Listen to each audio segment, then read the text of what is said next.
गण गणपते नमः। आज आप सुनेंगे वाल्मीकि रामायण बालकांड का 22वां सर्ग। तो प्रेम से कहिए गणेश जी महाराज की जय हो। सिया रामचंद्र भगवान की जय हो। पवन पुत्र हनुमान की जय हो। श्री राम दरबार की जय हो। इस सर्ग में अपने सुनने वाले हैं कि जब राजा दशरथ को गुरु वशिष्ठ जी ने समझाया तो वह खुशी खुशी श्री राम को विश्वामित्र के साथ भेजने के लिए तैयार हो गए। तो प्रेम भाव से सुनते रहिए। गुरु वशिष्ठ जी के समझाने पर राजा दशरथ का मुख प्रसन्नता से खिल उठा। उन्होंने स्वयं ही फिर लक्ष्मण सहित श्री राम को अपने पास बुलाया। फिर माता कौशल्या, पिता दशरथ को पुरोहित वशिष्ठ जी ने स्वस्थ वाचन किया और उसके बाद में उनकी यात्रा संबंधी मंगल कार्य संपन्न किया। श्री राम को मंगल सच मंत्रों से अभिमंत्रित किया। उसके बाद राजा दशरथ ने अपने पुत्र श्री राम का मस्तक चूमकर अत्यंत प्रसन्न मन से उसे गुरु विश्वामित्र को सौंप दिया। उस समय धूल रहित दुखी सुखदायिनी वायु चलने लगी। कमल नयन श्री राम को विश्वामित्र जी के साथ जाते देखकर देवताओं ने आकाश से फूलों की बड़ी भारी वर्षा की। देव दधोबिया बजने लगी। इस तरह श्री राम की यात्रा के समय शंख और नगारों की ध्वनि सुनने लगी। आगे आगे विश्वामित्र, उनके पीछे पीछे कांक पक्षधारी महायशस्वी श्री राम तथा उनके पीछे सुमित्रा के बेटे लक्ष्मण जी जा रहे थे। श्री राम और लक्ष्मण दोनों भाइयों ने पीठ पर तरकस बांध रखे थे।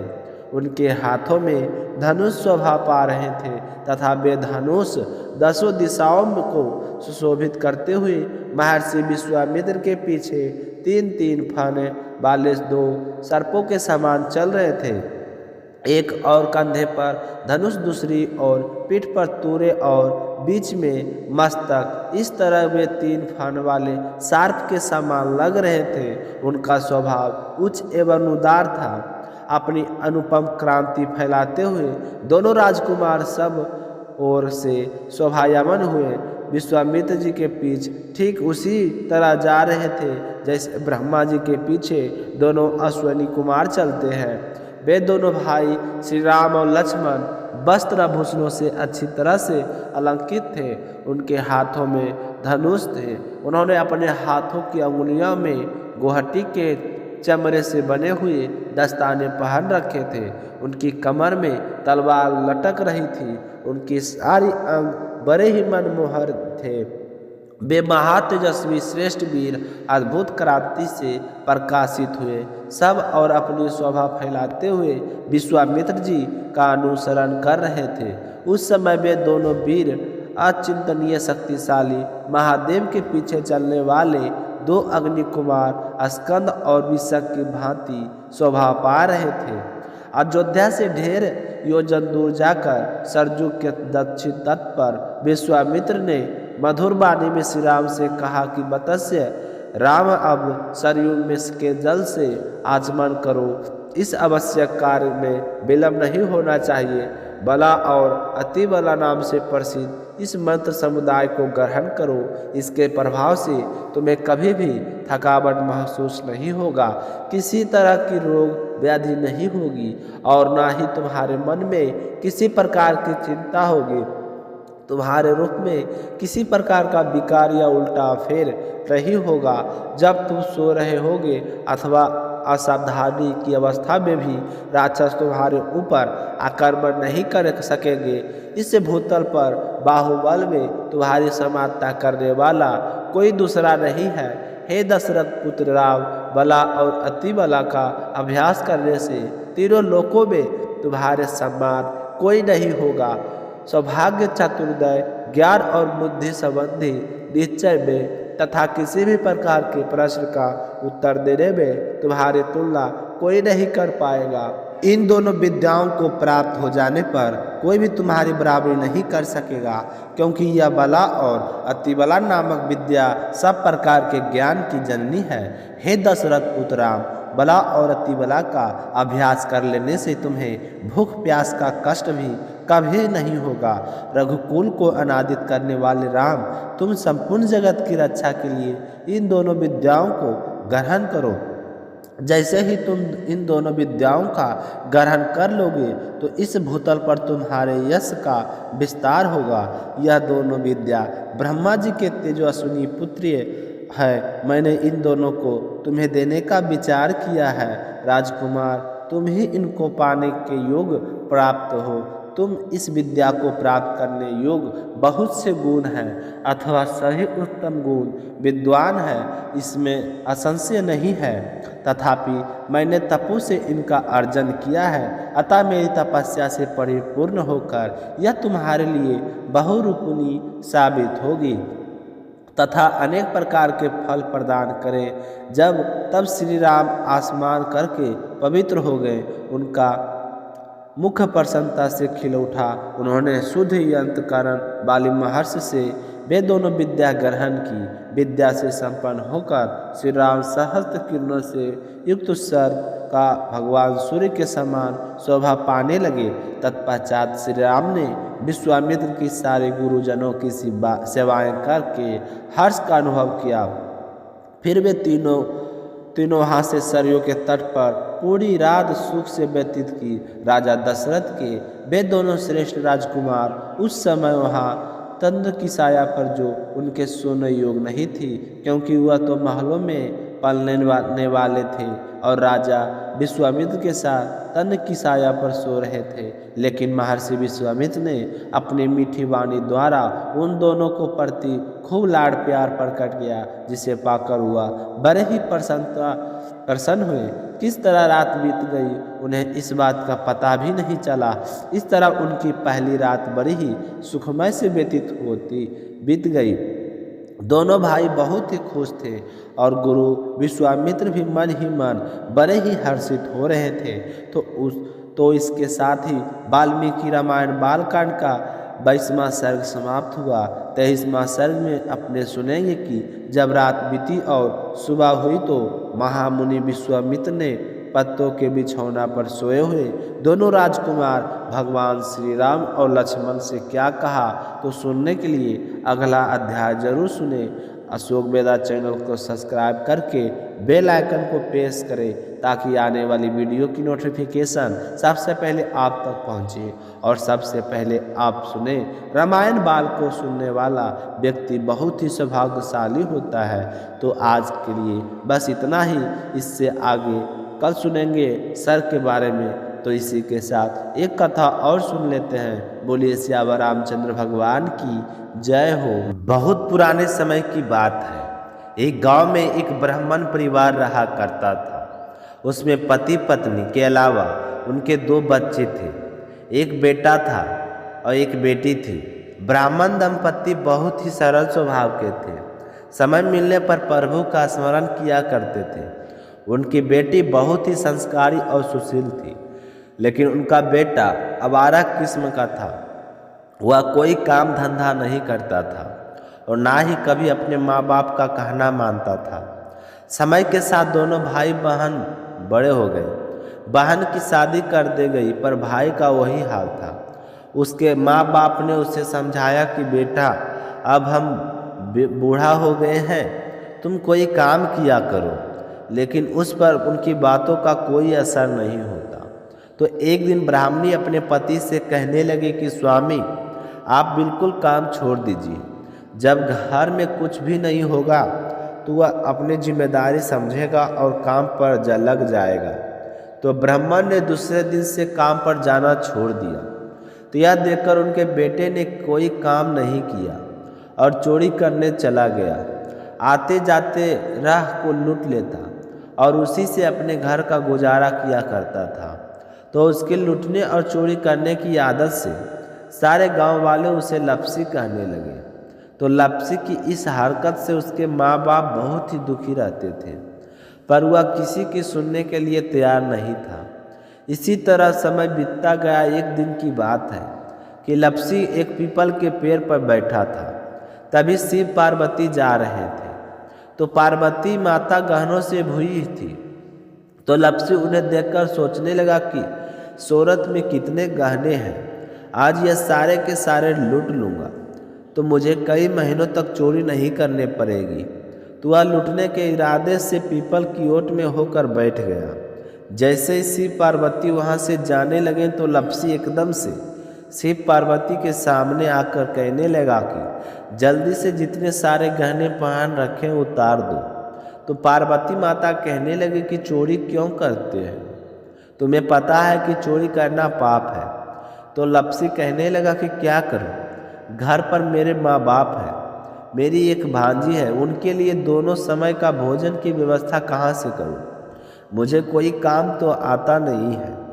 तो लपसी की बात सुनकर पार्वती माता कहने लगी कि तुम चोरी करके पाप करते हो, इस पाप का भागी कौन बनेगा। तो लपसी कहने लगा कि मेरे घर वाले सारे बनेंगे। तो पार्वती माता कहने लगे कि कोई नहीं बनेगा, पाप के भागी केवल तुम बनोगे। तो लपसी से कहने लगा कि मैं लूट कोस कर उन्हीं के लिए लाता हूँ, तो पाप के भागी तो उन्हें बनना ही पड़ेगा। तो लपसी की बात सुनकर पार्वती माता ने हंसकर कहा कि हम यहीं पर बैठे हैं और तुम अपने घर जाओ और अपने घर वालों से पूछो कि कोई तुम्हारे पाप का भागी बनेगा क्या। तो यह सुनकर लपसी भागा भागा अपने घर आया और अपनी माँ के पास गया और कहने लगा कि माँ, मैं चोरी करके लाता रहूं, राह चलते राहगीर को लूटता हूँ, तुम्हारे लिए तो ही करता हूँ। तो मुझे एक बात बताओ, चोरी करने से जो पाप लगता है, आप मेरे पाप के भागी बनोगे। तो लपसी की बात सुनकर उसकी माँ कहने लगी कि बेटा, मैंने तो तुमसे नहीं कहा कि तुम चोरी करके लाओ, तुम कमा कर लाओ, हमें 2 वक्त की रोटी चाहिए, मैं तो तुम्हारी पाप की भागी नहीं बनूंगी। तो माँ के मुंह से इस तरह की बात सुनकर लपसी तो हैरान हो गया। फिर वह अपने पिताजी के पास गया और जाकर कहने लगा कि पिताजी, मैं जो कुछ भी लूट कोस कर लाता हूँ वह आपके लिए लाता हूँ। देखो मैंने लूट कर कितना धन इकट्ठा कर लिया है, कितने ऐशो आराम से हैं। तुम्हारे अगर मैं चोरी नहीं करता तो क्या यह सब कुछ हमें मिलता। पिताजी, मैं आपसे एक बात पूछना चाहता हूँ कि चोरी करने से जो पाप लगता है तो उस पाप के आप मेरे भागीदार बनोगे क्या। तो लपसी की बात सुनकर उसके पिताजी कहने लगे कि बेटा, मैंने नहीं कहा कि तुम चोरी करके लाओ, तुम कमा करके भी ला सकते हो, मैं तुम्हारे पाप का भागी नहीं बनूंगा। तो माँ बाप के मुंह से इस तरह की बात सुनकर वह बहुत ही उदास हुआ और सोचने लगा कि मैं कितनों महीने से चोरी कर रहा हूँ, ना जाने मुझ पर कितना पाप चढ़ गया है, और यह तो बोल रहे हैं कि पाप के भागी हम नहीं बनेंगे, तो अब क्या होगा। तो अब बड़े ही दुखी मन से शिव पार्वती से मिलने के लिए चल पड़ा। जैसे ही घर के बाहर निकलने लगा तो उसकी छोटी सी भांजी दरवाजे पर खेल रही थी। उसे पता नहीं था कि पाप पुण्य क्या होता है। तो वह कहने लगी कि मामा, पाप की भागी मैं बनूंगी। तो उसके इस तरह कहते ही लपसी ने उसे गोद में उठाया और चल पड़ा। शिव जी भगवान और पार्वती माता के पास जाकर कहने लगा कि घर वालों ने पाप का भागी बनने से मना कर दिया और एक यही है जो पाप की भागी बनने को तैयार है। फिर लपसी बड़े ही दिन में स्वर में कहने लगा कि हे भगवान, मैं समझ गया हूँ कि चोरी करना पाप है। आज तक जो मैंने काम किया है वह बहुत ही गलत था, लेकिन अब मैं इसका प्रायश्चित करना चाहता हूँ। अब आप ही बताइए कि मुझे मेरे पापों से मुक्ति कैसे मिलेगी। तो उसकी बात सुनकर शिव पार्वती बहुत ही खुश हुई और लपसी को कच्चे सूत का एक छोटा सा गोला देते हुए कहा कि लपसी, यह सूत लो और इस पीपल के चारों ओर परिक्रमा लगाओ। जब यह सूत समाप्त हो जाएगा तब तुम्हारे सारे पाप नष्ट हो जाएंगे। तो यह सुनकर लपसी बहुत ही खुश हुआ, सोचने लगा कि छोटा सा गोला अभी लपेटकर घर चला जाऊंगा, उसके बाद मैं कभी भी कोई पाप नहीं करूंगा। फिर उसने अपनी बांझी को कंधे पर बैठाया और पीपल की परिक्रमा लगानी शुरू कर दी। अब भगवान का वह सूत खत्म होने का ना वाला था। लपसी चक्कर लगाता गया, वह सूत खत्म नहीं हुआ। चक्कर लगाते लगाते 1 महीने, 6 महीने, साल, पूरे 12 साल बीत गए, पर वह सूत खत्म नहीं हुआ। 12 साल बाद एक बार फिर शिव पार्वती जी वहाँ से गुजर रहे थे तो माता पार्वती ने कहा कि स्वामी चलो लपसी को चलकर देखते हैं। तो शिव जी कहने लगे कि वह चोरी करने वाला लूटने वाला कब का चला गया होगा। तो पार्वती माता कहने लगे कि नहीं स्वामी, चलकर देखने में क्या जाता है, चलो एक बार देखते हैं। तो शिव और पार्वती जी शिव पार्वती जी जैसे ही पीपल के वृक्ष के पास आए तो देखा कि लपसी अब भी चक्कर लगा रहा है। वहाँ चारों ओर गहरी खाई हो गई है और लपसी भी बड़ी बड़ी दाढ़ी, मुँह से नाखून बढ़ गई है। तो यह देखकर पार्वती माता ने कहा कि देखो स्वामी, आप तो कह रहे थे कि वह कब का ही चला गया होगा, देखो इसके मन में सच्ची भक्ति है। तो पार्वती की बात सुनकर शिव जी ने कहा कि चलो अभी देख लेता हूँ। तो यह कहकर शिव जी एक सोने का कटोरा लपसी के आगे फेंक दिया। तो लपसी ने झट से उसके ऊपर पैर कर लिया। फिर अचानक से उसका पैर ध्यान शिव पार्वती की ओर गया तो वह हाथ जोड़कर कहने लगा कि भगवान, अब तो मेरे पाप समाप्त हो गए होंगे, आप मुझे यहाँ से जाने की आज्ञा दीजिए, यह आपका सूत अभी तक खत्म नहीं हुआ है। तो शिव जी भगवान ने कहा कि तुम्हारे पाप कर्म ही अभी तक पूरे नहीं हुए हैं। तो शिव जी की बात सुनकर लपसी कहने लगा कि भगवान, मुझे 12 वर्ष हो गए हैं आपकी भक्ति करते करते, और अब भी आप मुझ पर शक कर रहे हैं। तो शिव जी ने कहा कि अपना पैर उठाओ। तो जैसे ही लपसी ने अपना पैर उठाया तो उसके पैर के नीचे सोने का कटोरी था।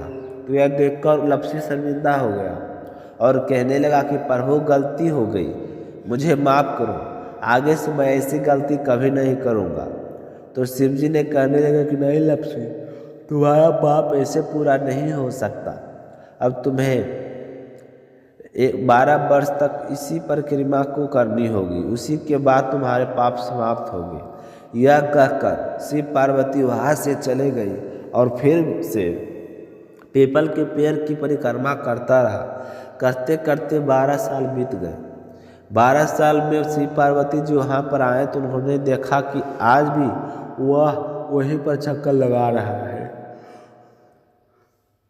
तो शिव जी ने फिर उसके सामने सोने की अंगूठी फेंकी, पर उसे ने कोई ध्यान नहीं दिया। तो शिव जी भगवान प्रसन्न होकर कहने लगे कि हे लपसी, आज से तुम मेरी तपस्या करके तपसी बन गए हो। मैं तुम्हें वरदान देता हूँ कि तू अपने जीवन के में सारे सुखों को प्राप्त करेगा, और तूने 24 वर्ष तक मेरी भक्ति की है, इसका फल भी तुझे अवश्य मिलेगा। जो भी औरत गाय और कुत्तों को रोटी नहीं बनाएगी उसका पुण्य फल तुम्हें मिलेगा। आंगन लीप कर दहलीज नहीं लीपेगी तो उसका पुण्य फल भी तुझे मिलेगा। अगर हमारे घर की बहन बेटी को हम सूट तीब या सारे बहन स्वरूप देते हैं तो साथ में मोली का धागा और कुछ रुपये नहीं देंगे तो उसका पुण्य फल भी तुम्हें ही मिलेगा। अगर कोई दिया से दिया जलाए तो उसका पुण्य फल भी तुम्हें ही मिलेगा। अगर व्रत और पूजा पाठ में सारी कहानी सुन ले और तुम्हारी कहानी ना सुने तो उसका पुण्य फल भी तुझे मिलेगा।